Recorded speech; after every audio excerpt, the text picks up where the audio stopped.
So guys, today for this video guys, itutuloy natin yung pag-change oil natin. So ito yung ginagamit nating langis. So ID Micho. So si ID Micho, ito ay Japan. Nagpalit na tayo, iba na yung brand natin na binili. Dating Petron. So ngayon na tayo, yun oil na tayo. So maganda kasi siya. Talagang quality yung niya, yung oil. Yun ang sabi ng ng binibilihan natin. So itatry natin to kung talaga, kung matagal kasi 10,000 lang naman to kilometer. So itutuloy natin yung pag change oil mga guys, para malaman natin.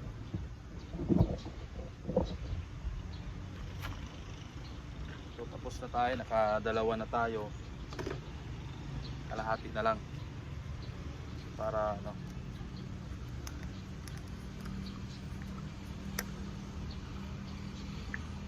So ganito lang ka basic mag-open guys. Kailangan gagamit ka ng cutter kasi pag di ka gumamit ay pangit yung kinalabasan. O diba? Tapos i-open mo na yan, waxiin mo na. Tapos ibubuhos na natin kalahati.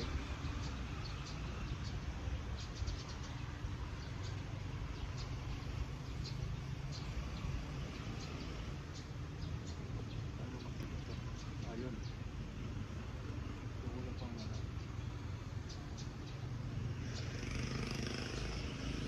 kalahati.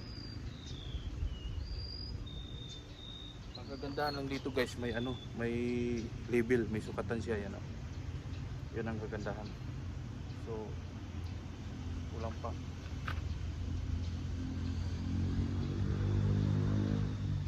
.5 kasi yan.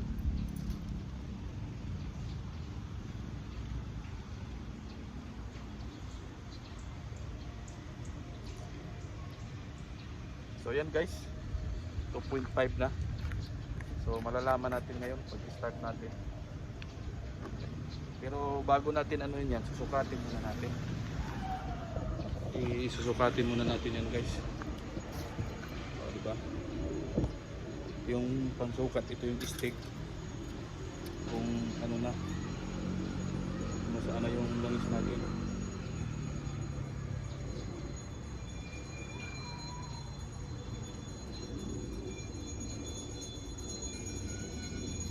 So punasan muna natin guys kasi parang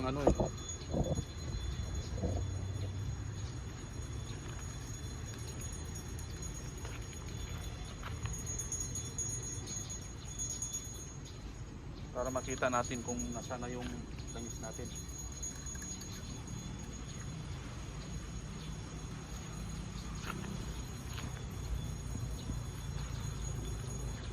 So kailangan guys dito sa butas na to halos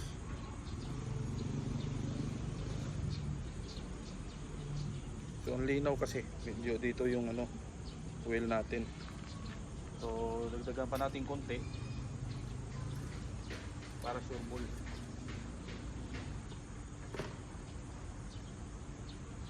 Medyo kulang dagdagan natin konti. So yun, itong natira guys, ito yung pang natin. Pag medyo magkulang na, ang dagdag natin. Susukatin natin uli.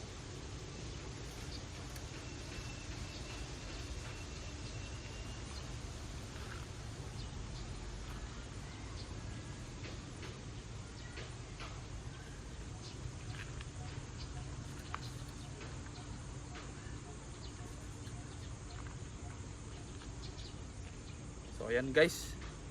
So ngayon i-start natin guys. Sarado muna, takpan muna natin yung sa engine sa oil.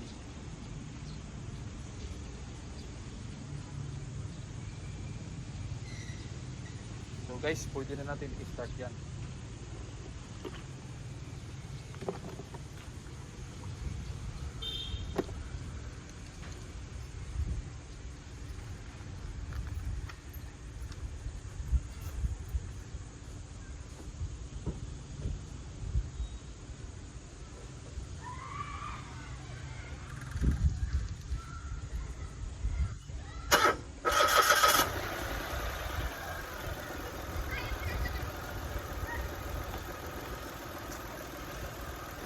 guys, okay na. Nag-start na. Maganda yung tunog. So hanggang dito lang. Alright.